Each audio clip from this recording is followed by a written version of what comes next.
하나님은 살아계십니다. 하나님을 기대합니다. 하나님은 하실 수 있습니다. 아멘. 제가 좋아하는 시 하나를 여러분들께 읽어드리도록 하겠습니다. 꽃 김춘수. 내가 그의 이름을 불러주기 전에는 그는 다만 하나의 몸짓에 지나지 않았다. 내가 그의 이름을 불러주었을 때 그는 나에게로 와서 꽃이 되었다. 내가 그의 이름을 불러준 것처럼 나의 이 빛깔과 향기에 알맞은 누가 나의 이름을 불러다오. 그에게로 가서 나도 그의 꽃이 되고 싶다. 우리들은 모두 무엇이 되고 싶다. 너는 나에게, 나는 너에게 잊혀지지 않는 하나의 눈짓이 되고 싶다. 한 번쯤은 들어보셨을 만한 유명한 시입니다. 저는 이 시에서 이 부분이 참 좋습니다. 누가 나의 이름을 불러다오. 그에게로 가서 나도 그의 꽃이 되고 싶다. 여러분, 이름이란 무엇일까요? 바로 우리의 존재의 의미를 이야기합니다. 우리 각자가 이름을 가지고 이 땅에서 살아가고 있죠. 누군가 나의 그 이름을 불러준다라는 건 무슨 의미입니까? 나를 알아봐 준다라는 거죠. 나를 필요로 한다라는 겁니다. 나를 알고 있다라는 뜻이에요. 그 사람을 통해 나는 비로소 의미 있는 꽃이 되는 겁니다.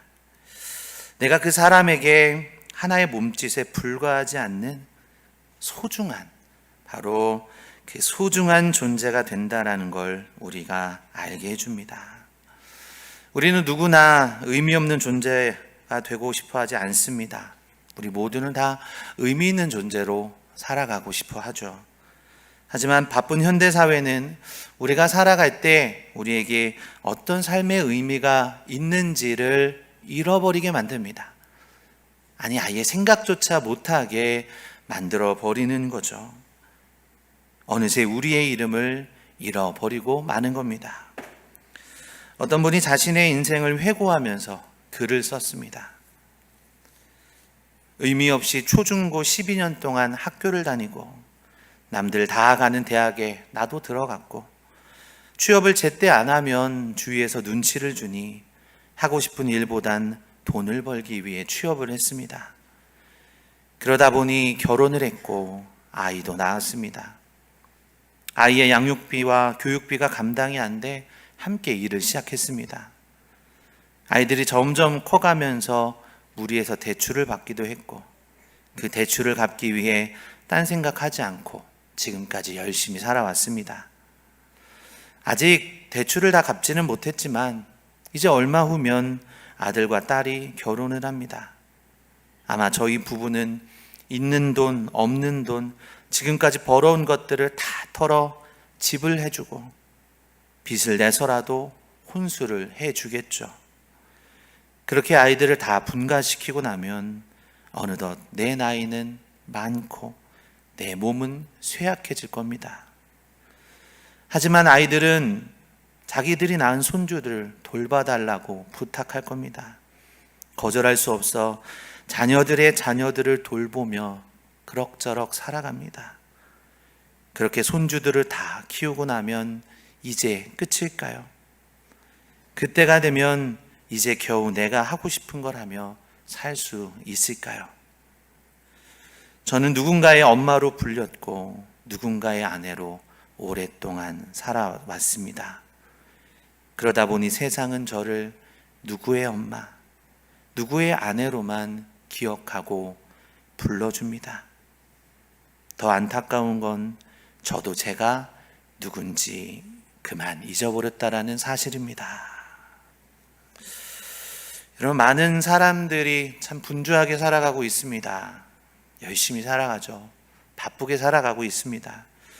그런데 세상 속에는 또 우리의 삶의 의미를 찾지 못합니다. 내 힘과 능력으로는 그 해답을 도저히 찾을 수가 없습니다. 내가 왜 사는 것이며 무엇 때문에 이 땅 가운데 태어났는지, 무엇을 위해 사는 것인지, 어떻게 해야 사는 게 이렇게 사는 게 맞는 것인지, 그거에 대한 그 해답을 세상은 주지를 않습니다. 아무리 내가 노력해도 찾을 수가 없다라는 거죠. 사람들은 가장 중요한 것을 놓치고 있고 깨닫지 못하고 있습니다. 바로 사람은 누군가의 부르심을 받은 존재라는 것이죠. 저와 여러분은 지금 하나님을 예배하는 이곳에 있습니다. 세상 사람이나 또 믿지 않는 사람들이 교회에 왔을 때, 혹은 또 누군가가 교회에 있을 때에 이렇게 말합니다. 교회에 갔다, 교회에 왔다. 여러분, 이 문장의 주어는 누구인 것 같습니까? 교회에 온 이 주어는 바로 나입니다. 사람이라는 거죠. 내가 스스로 결정해서 내 뜻대로 교회에 왔다라는 겁니다. 하지만 하나님을 믿는 성도들은 교회에 온 것에 대해서 전혀 다른 시각으로 받아들입니다. 뭐라고 이야기를 하냐면, 하나님이 우리를 교회로 부르셨다. 이 부르심의 주어가 누구입니까? 내가 아닙니다. 바로 하나님이시다라는 거죠. 내 뜻과 의지로 이곳에 있는 것이 아니라 하나님께서 우리를 이곳에 불러주셨다라는 겁니다. 죄인인 우리를 하나님께서 부르셔서 우리가 이 자리에 있을 수 없는 우리 존재지만 하나님이 은혜를 베푸셔 우리가 이곳에 있는 것이다. 바로 믿음으로 이렇게 고백을 하는 것이죠. 하지만 세상 사람들은 세상을 내가 선택하고 살아가는 것이다 이렇게 주장합니다. 내 인생의 주인은 나다 이렇게 말하죠. 내 생각대로 몸이 움직이고 내 생각대로 발이 움직이고 내 생각대로 하고 싶은 것들을 다 하며 살아가다 보니까 당연히 내 몸과 내 생각과 내 뜻은 나의 것이다 라고 이야기를 하는 것이죠. 그렇게 내가 수고하고 애써서 돈을 법니다. 그것으로 먹을 것을 사 먹고 옷을 사입고 집을 사고 차를 삽니다. 그러니 이 모든 것이 누구의 것이라고 주장을 하냐면 나의 것이다. 나의 수고의 애씀의 열매들이다. 이렇게 고백하는 것이죠. 그렇게 살다 보니 문제가 생깁니다. 지금까지 믿고 의지해왔던 세상의 돈과 지위와 권력과 명예들, 이 영원하지 않은 것들이 무너져 내릴 때가 있다라는 겁니다. 그런데 그렇게 무너졌을 때 주위를 돌아보면 아무것도 없다라는 거죠. 세상엔 내 편이 없는 것 같습니다. 내가 붙들 만한 것들이 없다라고 여겨집니다. 왜냐하면 지금까지 돈과 지위와 명예와 권력을 붙잡고 살았기 때문입니다. 내가 할 수 있는 건 아무것도 없고 나를 이해해주는 내 편이 아무도 없다라고 느낄 때에 사람은 가장 연약해집니다. 그렇습니다. 사람은 원래부터 연약한 존재입니다. 사람은 하나님께서 인간을 창조하신 바로 태초의 그때부터 하나님을 의지하며 살아가야 할 연약한 존재들입니다. 만물의 창조주이신 하나님께서는 끊임없이 사람을 찾으십니다. 아담아, 아담아, 내가 어디 있느냐? 하나님 없이 살아가는 아담에게는 이제는 생명이 아니라 죽음만이 기다리고 있기 때문입니다. 하지만 이미 죄에 빠진 사람은 하나님 앞에 숨어버리고 맙니다. 어두움은 빛과 함께할 수 없기 때문에 죄를 가진 사람은 하나님을 피해 다니기 시작합니다. 교활한 사탄이 먹은직도 하고 보암직도 하고 탐스럽기도 한 세상의 열매들로 사람들을 유혹하고 사람들에게 죄를 심어버리고 그 죄는 사람을 정복해서 하나님과 결국 멀어지게 만든다라는 것이죠.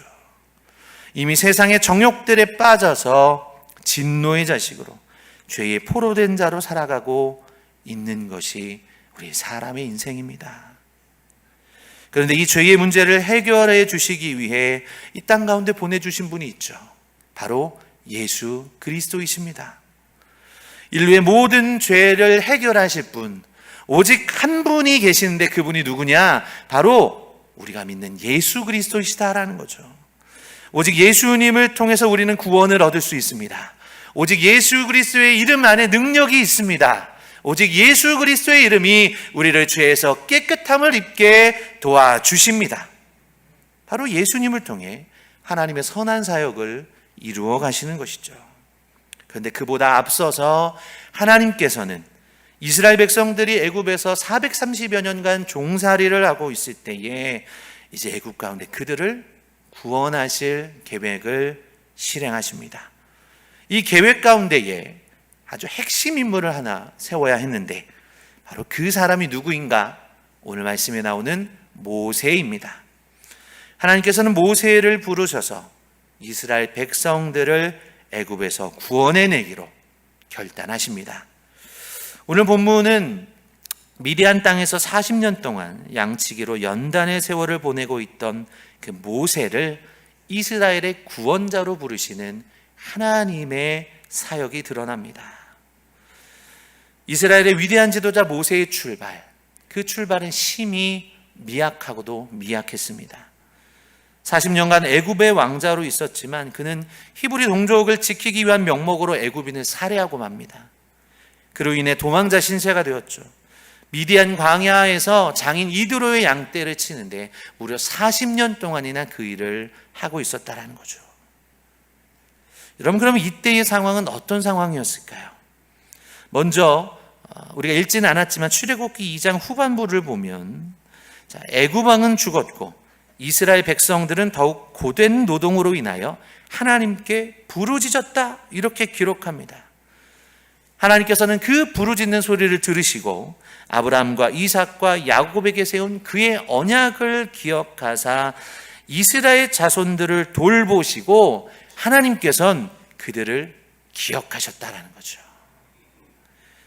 여러분, 이것은 아주 모세를 부르기에 아주 그때가 이스라엘 백성들을 구원하기에 가장 적절한 시기였다라는 것을 우리에게 알려줍니다. 보십시오. 당시 애굽 왕 바로가 죽었습니다. 바로가 죽었다라는 것은 무엇을 의미합니까? 모세의 생명을 찾던 자가 죽었다라는 것을 의미합니다. 모세가 무서워서 도망쳤던 그 대상이 이제는 죽었다라는 거죠. 그리고 이 바로가 죽었음에도 불구하고 여전히 이스라엘의 고난과 그 고통스러운 울부짖음이 있었다라는 겁니다. 무슨 말입니까? 바로 왕이 죽었음에도 불구하고 이스라엘 백성들을 학대하고 이스라엘 백성들이 너무나도 힘겹게 그 노역을 하고 있다라는 거예요. 그래서 이들이 뭐라고 부르짖냐면 하나님 살려주십시오. 하나님, 우리에게 구원자를 보내주셔서 우리를 이 땅에서 나갈 수 있도록 하나님 도와주십시오. 역사해 주십시오. 바로 이스라엘 백성들이 그렇게 울부짖었다라는 겁니다. 이 말이 무엇입니까? 구원받을 때가 이르렀다라는 거죠.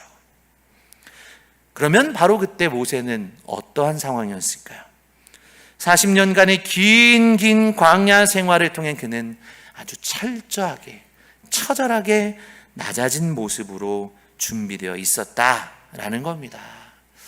여러분, 그러니까 이 삼박자가 아주 정확한 때에 적절하게 아주 잘 모여진 시기, 바로 그 시기가 지금의 때입니다. 백성들의 고통은 최고치로 다다라 있었고 모세의 생명을 찾던 바로 왕은 죽었고 모세는 40년이라는 긴 시간을 통해 준비되어 있었다라는 거죠. 여러분, 정말 놀라우신 하나님의 계획 아니십니까? 하나님의 때는 이렇게도 정확하신 겁니다. 하나님의 주도 면밀하신 이 준비하심을 통해 모세는 이제 이스라엘 백성들의 지도자로 하나님의 사역들을 감당하여 그 이스라엘 백성을 구원할 자로 바로 보냄을 받게 됩니다. 그렇다면 하나님께서는 모세를 어떤 때에 어떻게 부르셨을까요?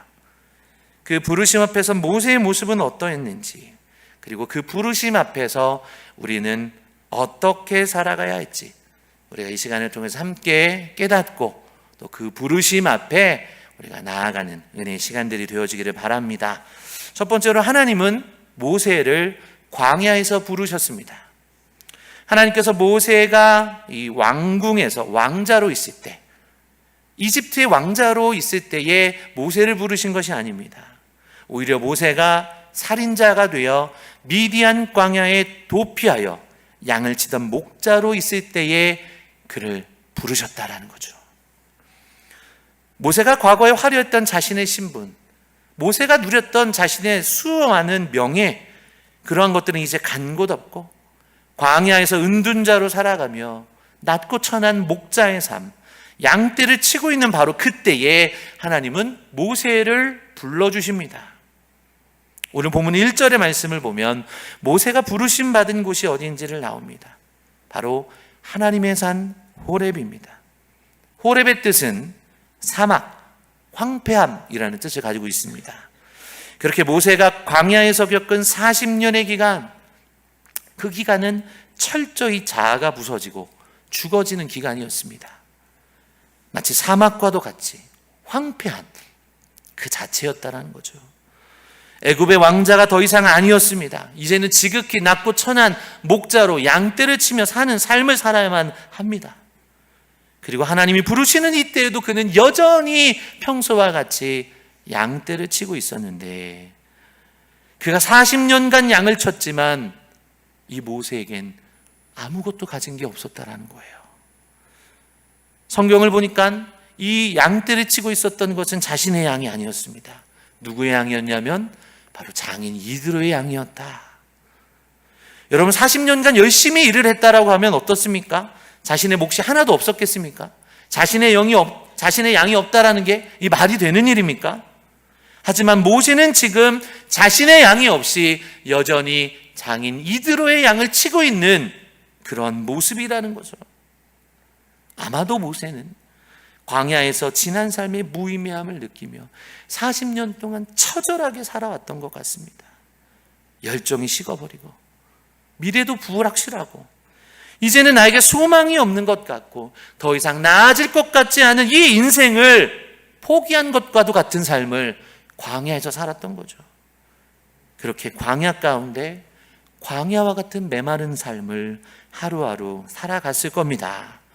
하지만 하나님께서는 모세를 잊지 않으셨습니다. 모세를 기억하셨다라는 거죠.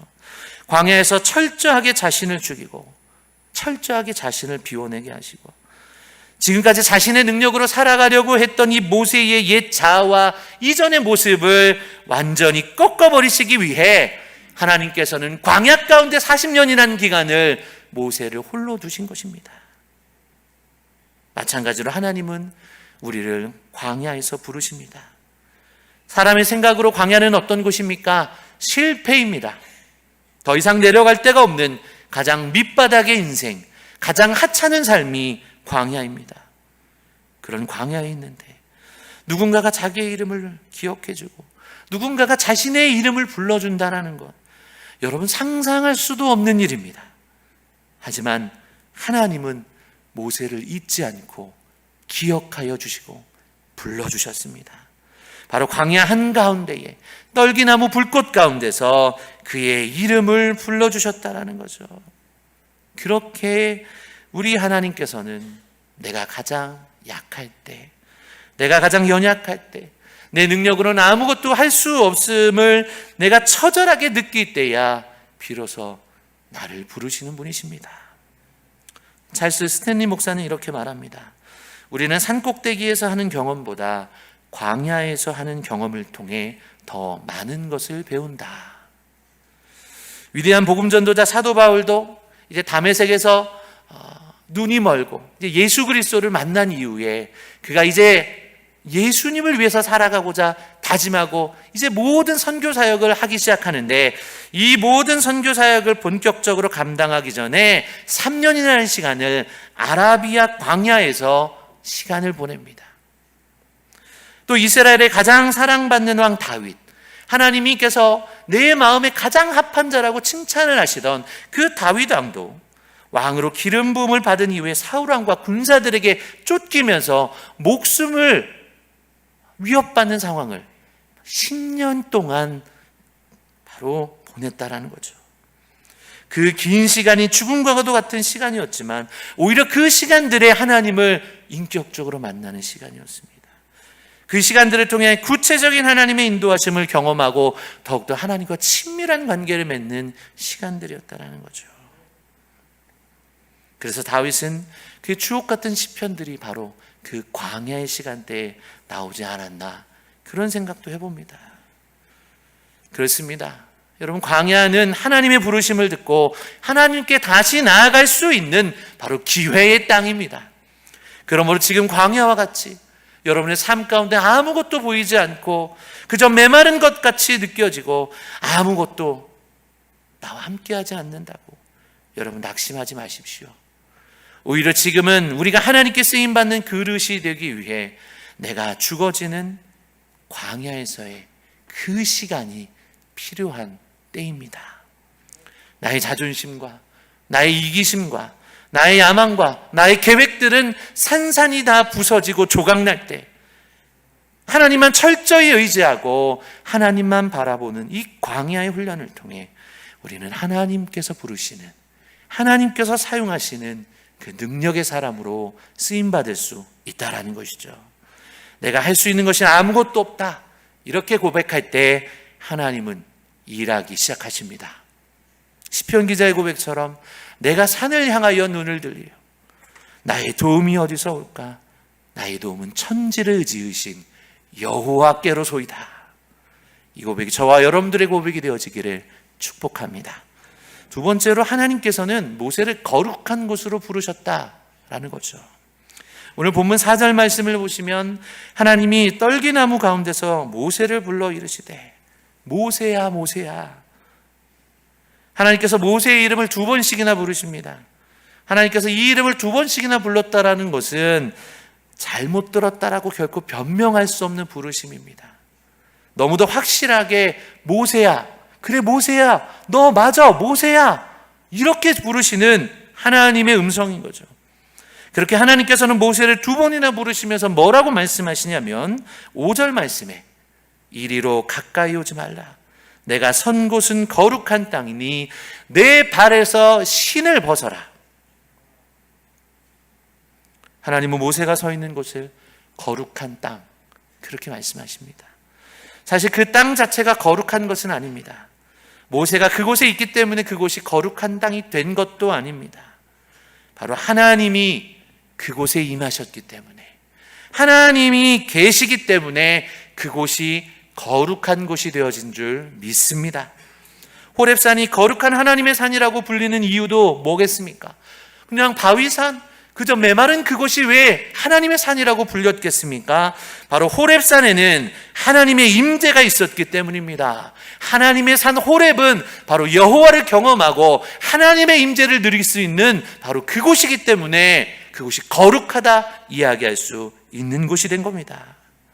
거룩은 장소나 역사적인 경험을 말하는 게 아닙니다. 바로 하나님의 임재에 대한 경험이 있다면 그곳은 어디든지 거룩한 곳입니다. 그렇다면 여러분, 왜 교회가 거룩한 곳이라고 이야기하겠습니까?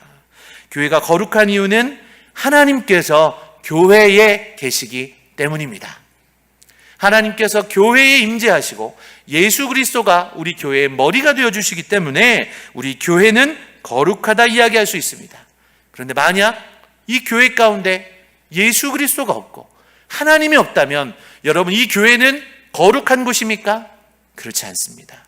교회가 거룩한 곳이 되려면 바로 예수 그리스도의 뜻대로 움직이는 교회가 되어야 하고, 예수님의 은혜와 예수님의 사랑을 전하며 살아가는 바로 하나님의 임재가 있는 거룩한 곳이 되어질 때 바로 우리 교회가 거룩하다 이야기할 수 있다라는 것이죠. 지금 여러분들이 계시는 모든 곳이 그래서 거룩한 곳이라는 사실을 믿으시기 바랍니다.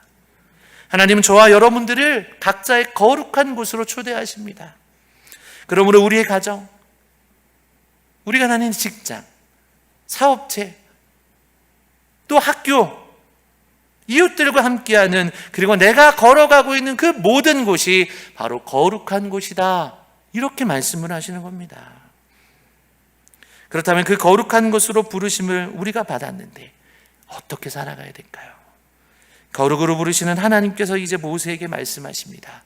내 발에서 신을 벗어라. 이것은 하나님 앞에, 즉 즉 거룩한 곳에서는 네가 세상에서 신고 있던 그 더러운 신발을 더 이상 신지 말아야 한다라고 이야기하시는 겁니다.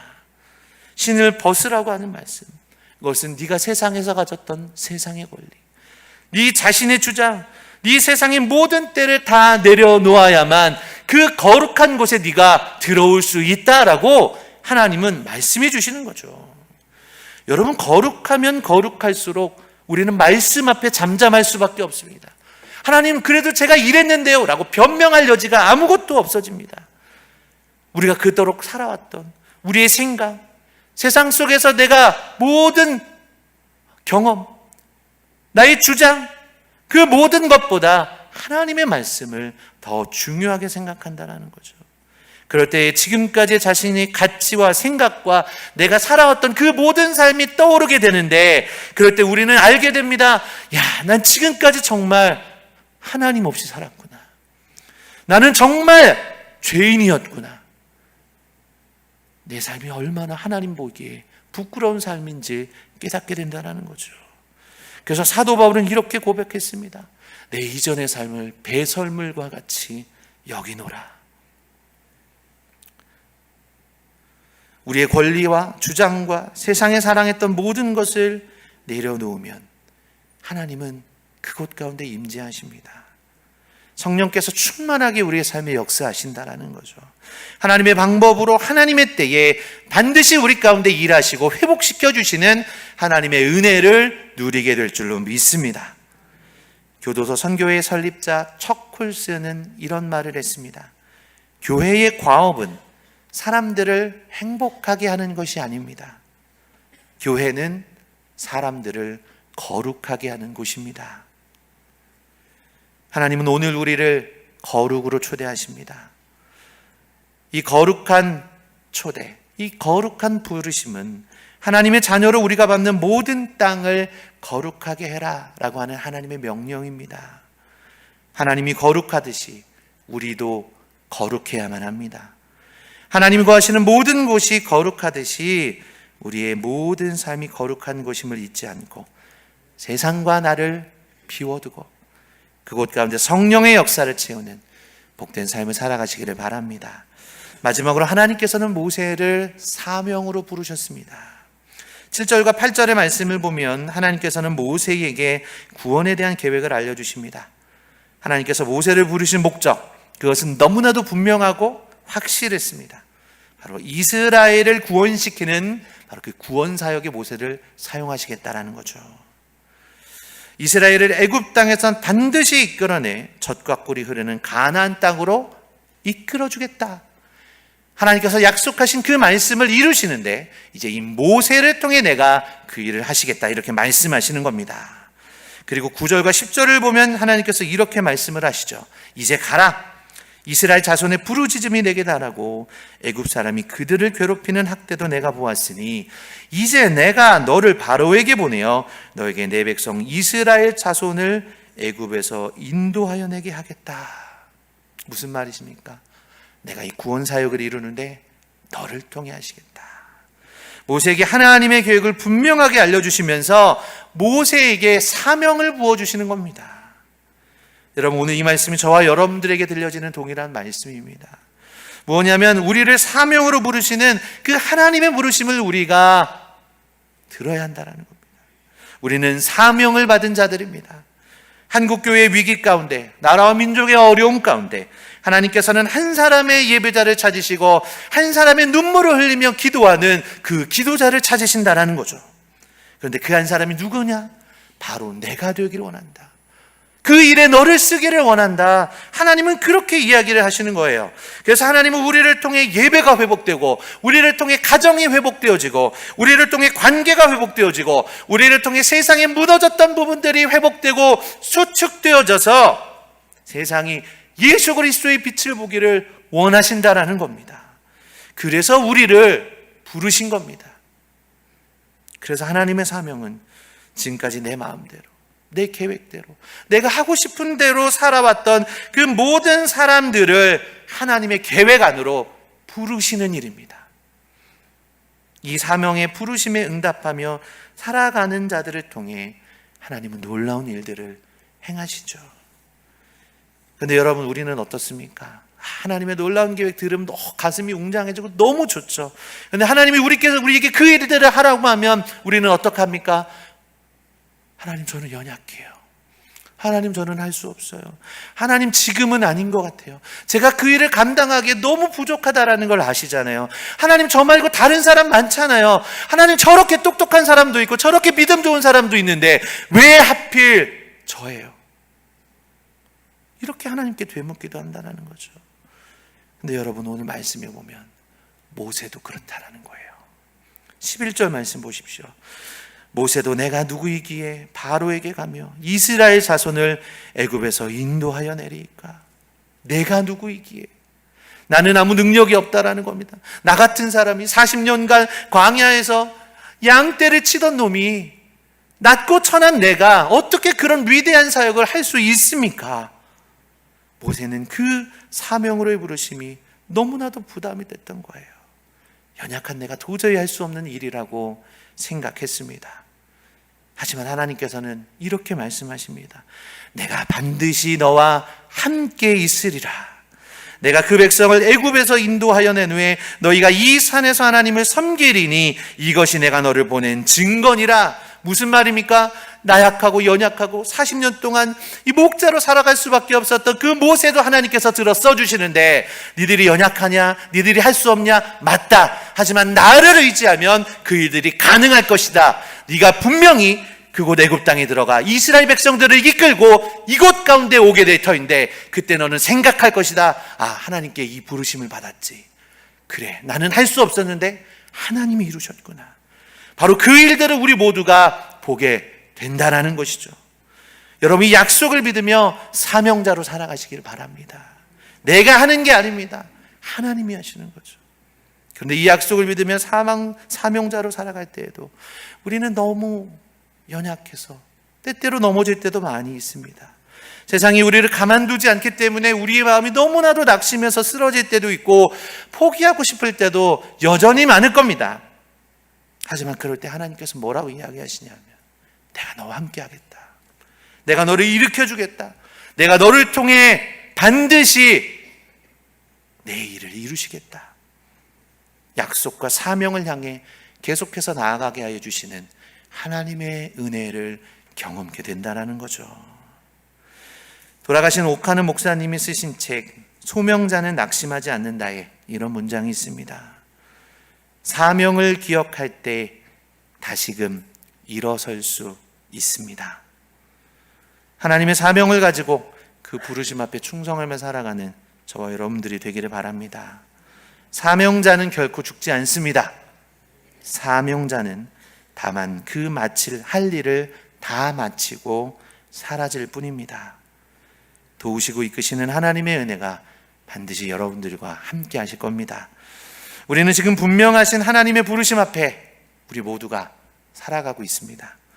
이 패역하고 악한 세대 가운데 하나님께서는 그 부르심 앞에 나왔던 모세와 같은 자를 지금도 찾고 계십니다. 그리고 하나님은 광야와 같이 척박하고 황폐한 삶이지만 그 속에서 우리를 연단시켜 주십니다. 그리고 오직 하나님만을 의지할 때 우리가 비워낸 그곳 가운데 하나님은 거룩을 채우시고 이 땅을 향해 보내시며 그 거룩한 사명으로 우리를 보내시는, 우리에게 복 주시는 그 하나님을 우리는 볼 수 있게 됩니다. 그 부르심 앞에 저와 여러분들이 지금 서 있는 겁니다.